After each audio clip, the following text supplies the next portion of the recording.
Good morning, student. Now we are going to next chapter after tense and voice. Today we are going to next models in Hindi rule as per auxiliary verb. जिस तरीके से हमने tense में सहायक क्रियाओं का प्रयोग किया, डूडस का प्रयोग किया अपन ने, is am are, has had, has been, have been, past में did, was were, had been, future में will shall, will be shall be, will have been shall have been, और हर एक हेल्पिंग वर्ब हिंदी अनुवाद के अंत में अपनी पहचान छोड़ जाता है। के अलावा कुछ जो सहायक क्रिया बच गए, एक्सिलरी वर्ड बच गए, जिसको नाम दिया गया मॉडल, ये नए प्रकार के नए रूप के सेंटेंस को हमारे सामने प्रस्तुत करते हैं। और सबसे पहला मॉडल जो बहुतायत प्रयोग किया जाता है वो है कैन और मे। कैन और मे हिंदी अनुवाद के अंत में इसका अर्थ होता है सकना। हिंदी अनुवाद के अंत में जब मिले हमें सकता है, सकती है और सकते हैं के लिए हमारे द्वारा प्रयोग किया जाता है या तो कैन का या फिर मे का। सवाल उठता है जब दोनों ही सेम आइडेंटिफिकेशन देते हैं तो दो कमांड क्यों? तो मैं आपको बता दूं, हर जगह सकता है, सकती है, सकते हैं का अर्थ ना तो कैन स्पष्ट करता है ना ही मे स्पष्ट करता है। हाँ, कैन का प्रयोग आप कब करोगे? जब आपके सेंटेंस में भाव हो पावर को दिखाने का या फिर स्ट्रेंथ। ये शक्ति का प्रदर्शन और ये ताकत का प्रदर्शन या फिर कैपेसिटी, बोले तो क्षमता की बात हो। और हिंदी अनुवाद के अंत में यदि सकता है, सकती है, सकते हैं आए तब हम कैन का प्रयोग करेंगे। मे का प्रयोग करना है सेंटेंस में भाव आए पॉसिबिलिटी का या फिर रेस्पेक्ट, हिंदी में आप इसे संभावना कह सकते हैं, ये आपका आदर हो जाएगा। टेक परमिशन, अनुमति,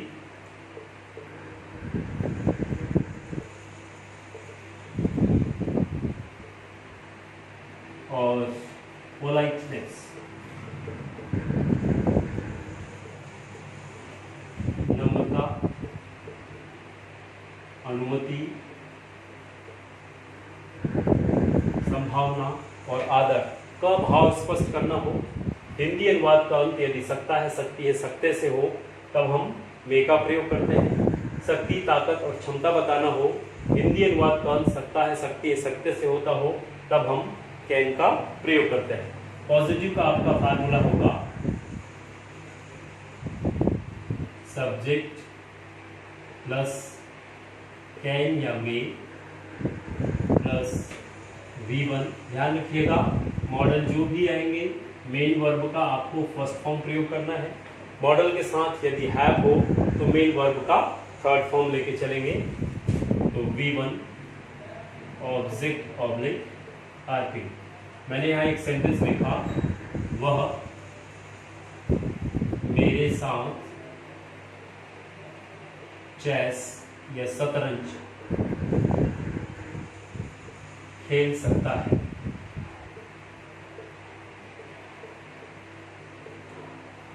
उसमें एबिलिटी है, पूरा विश्वास है मुझे, तो मैं कैन का प्रयोग करूंगा। संभावना दर्शा रहा हूं तो मे का प्रयोग करूंगा।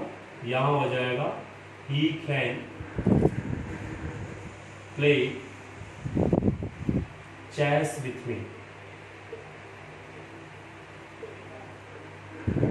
संभावना यदि हो तो हो जाएगा ही मे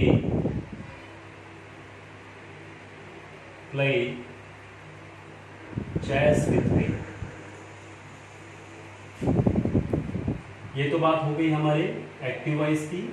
पैसिव वॉइस में हम चलेंगे तो पैसिव वॉइस में क्या हो जाएगा, आ सकता है, ई सकती है और ए सकते हैं, इसकी पहचान हो जाएगी।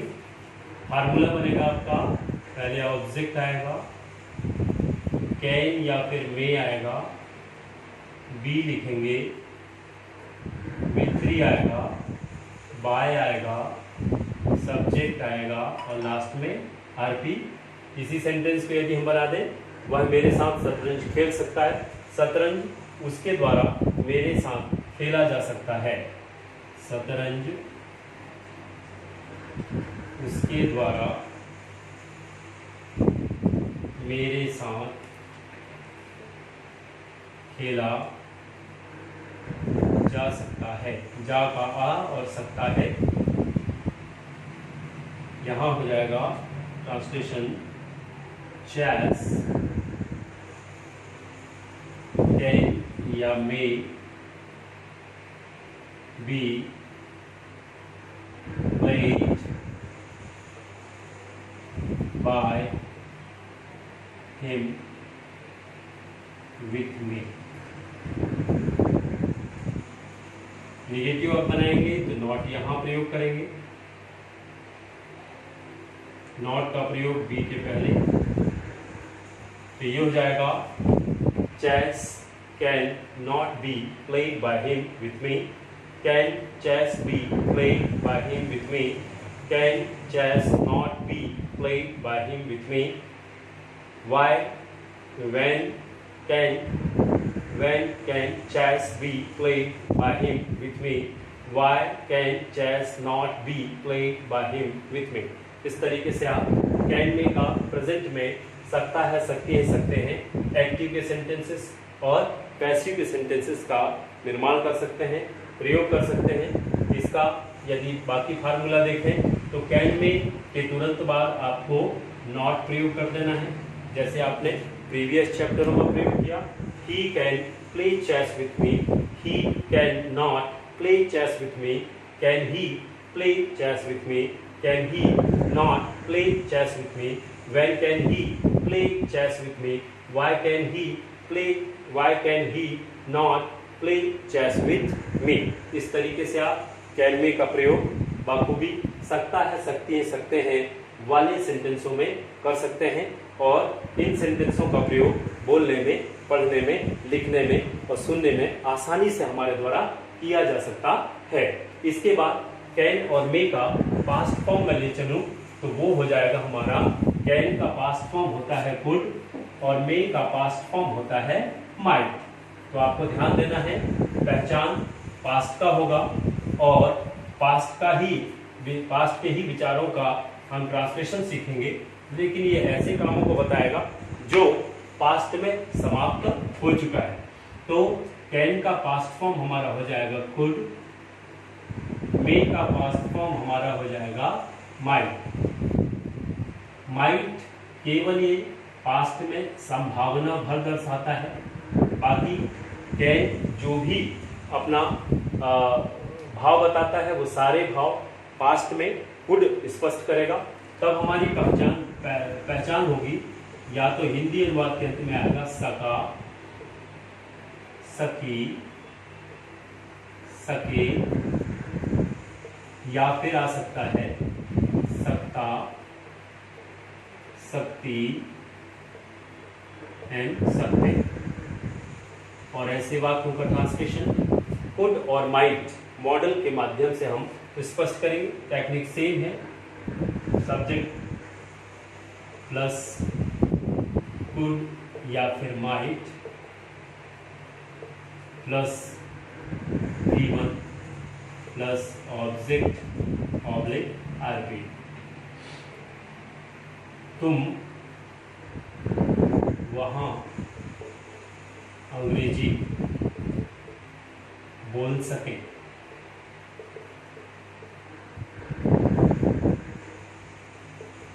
क्या हो जाएगा, you could speak English there। बात नेगेटिव की होगी तो यहाँ नॉट लगा दीजिएगा। तो you could not speak English there, could you speak English there, could you not speak English there, when could you speak English there, why could you not speak English there. इस तरीके से past में ये active voice हुआ। जब आप passive में जाओगे तो पैसिव में हो जाएगा आ सका, ई सकी और ए सकी। ऑब्जेक्ट आएगा कुड या फिर माइट आएगा, प्लस बी लगाइएगा, V3 आएगा, बाय आएगा, सब्जेक्ट आएगा और आगे। अंग्रेजी तुम्हारे द्वारा वहां बोला जा सका, यहां हो जाएगा अंग्रेजी तुम्हारे द्वारा वहां बोला जा सका, English could be spoken by you there। Negative में बी के पहले ही आपको नॉट का प्रयोग करना है।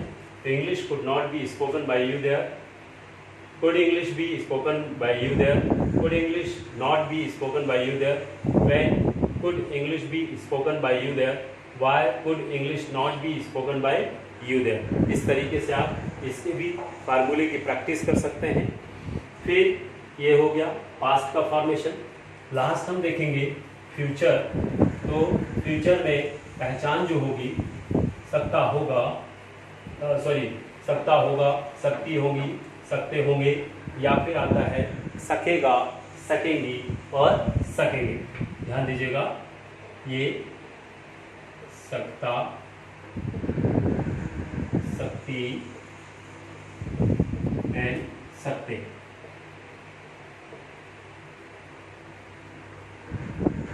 सकता होगा या सकेगा, सकती होंगी या सकेंगी, सकते होंगे या फिर सकेंगे।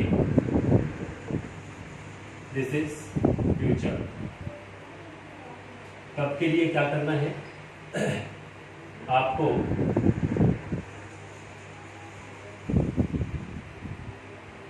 यहां लिख देता हूं able to, ABLE, able to. ये एबल टू का कहलाएगा।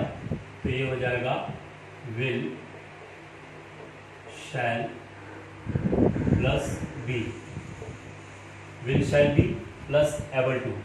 ये आपका बताएगा सकता होगी, सकता होगा या सकेगा, सकती होंगी या सकेंगी, सकते होंगे या सकेंगे। ध्यान दीजिएगा, फ्यूचर का कॉन्टिन्यूअस का हेल्पिंग वर्ब एबल टू लगा देने से यदि ये पहचान दर्शाया जा सकता है तो प्रेजेंट का जो सकता है, जहां पर आप कैन में प्रयोग करते हैं, सकती है और सकते हैं को आप is, am, are plus able to से दर्शा सकते हैं। पास्ट में जाएंगे तो ये हो जाएगा was, were plus able to में क्या दर्शा सकते हैं, सकता था या फिर सका, सकती थी या फिर सकी, सकते थे या फिर सके। This is present and this is past. ध्यान दीजिएगा, इन दोनों के लिए आपके पास दो कमांड हैं। कैन में के सहारे आप ऐसे आइडेंटिफिकेशन को स्पष्ट कर सकते हो, या फिर is, am, are, able to के सहारे। यहाँ भी दो कमांड है, कुड या माइट या कुड हैव के सहारे इस पहचान को स्पष्ट कर सकते हैं, या फिर वाज, वर, एबल टू के सहारे भी ये पहचान दर्शाया जा सकता है। फिर बात आती है फ्यूचर के लिए, केवल इसके सिवा हमारे पास कोई ऑप्शन नहीं है और इसका पैसिव भी नहीं बनेगा क्योंकि इसमें बी एक्टिव में ही आया हुआ है। तो ये तीनों के लिए यदि मैं कॉमन फार्मूला लिखूं तो हमारा कॉमन फार्मूला बन जाएगा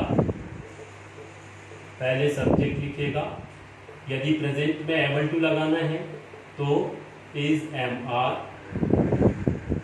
पास्ट का एबल टू लगाना है तो वॉज या वर। आप तीनों का अलग अलग फार्मूला बना करके प्रैक्टिस कीजिए। फ्यूचर का एबल टू लगाना है तो विल, शैल प्लस बी, इसके बाद आप लिखिए able two plus V1 plus object object RP, है ना। हम मैदान में क्रिकेट खेल सकते हैं। क्या होगा? यदि ये प्रेजेंट है, खेल सकते थे या खेल सकेंगे। दिस इज प्रेजेंट, पास्ट और फ्यूचर क्रमशः।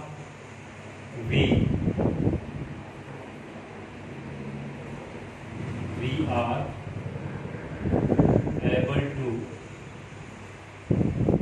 play cricket in the ground. Play cricket in ground.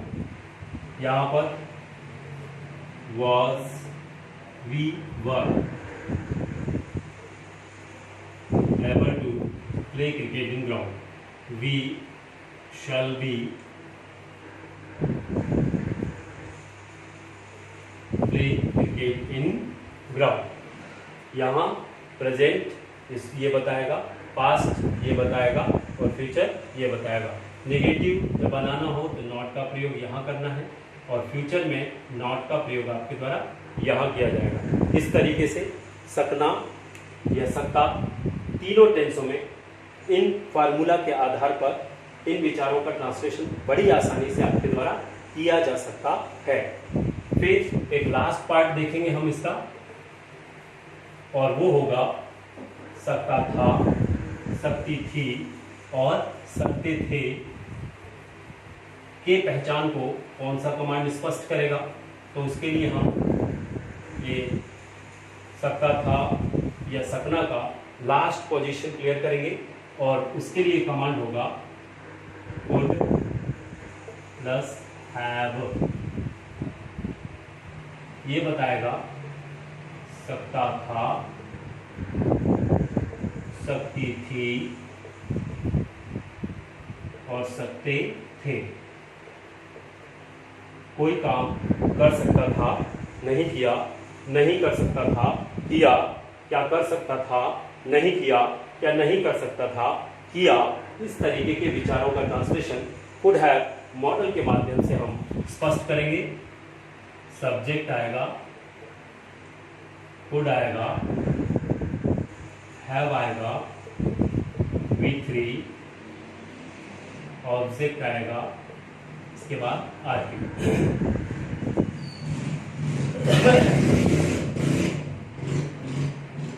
वह मेरे घर रात के खाने पर आ सकती थी, परंतु क्यों नहीं आई। या जोड़ना चाहें तो पास्ट इंडेफिनिट का सेंटेंस जोड़ सकते हैं।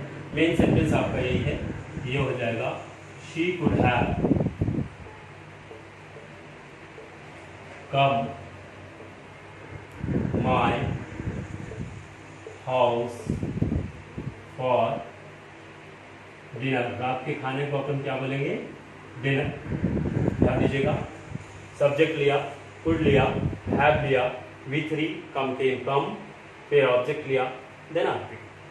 नेगेटिव हम बनाएंगे, कुड के बाद अपन नॉट का प्रयोग कर देंगे तो ये हो जाएगा she could not have come my house for dinner. Could she have come my house for dinner? Could she not have come my house for dinner? When could she have come my house for dinner? Why could she not have come my house for dinner? इस तरीके से active voice के सेंटेंसों को इस command के द्वारा, इन फार्मूलाओं के द्वारा आपके द्वारा स्पष्ट किया जा सकता है। पैसिव वॉइस की बात करें तो ये हो जाएगा आ सकता था, आ सकता था, की सकती थी, ये सकते थे पहले, ऑब्जेक्ट आएगा, कुड आएगा, हैव आएगा, बीन आएगा, V3 आएगा, वाई आएगा, सब्जेक्ट आएगा, लास्ट में आर। ये आपका पैसिव का फार्मूला हुआ। यहाँ पर देखिए, वह मेरे घर रात के खाने पर आ सकती थी, तो रात के खाने पर या फिर मेरे घर उसके द्वारा रात के खाने पर आया जा सकता था। यहाँ हमारा सेंटेंस बन जाएगा, मेरे घर रात के खाने पर उसके द्वारा आया जा सकता था। यहाँ हो जाएगा, my house could have been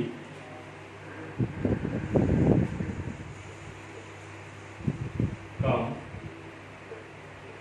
by, she है, her, for, did। निगेटिव हम बनाएंगे, could के बाद नॉट लगा देंगे और बाकी वही बनेगा। यहाँ निगेटिव बन जाएगा, my house could not have been come by her for dinner. Could my house have been come by her for dinner? Could my house not have been come by her for dinner? When could my house have been come by her for dinner? Why could my house not have been come by her for dinner?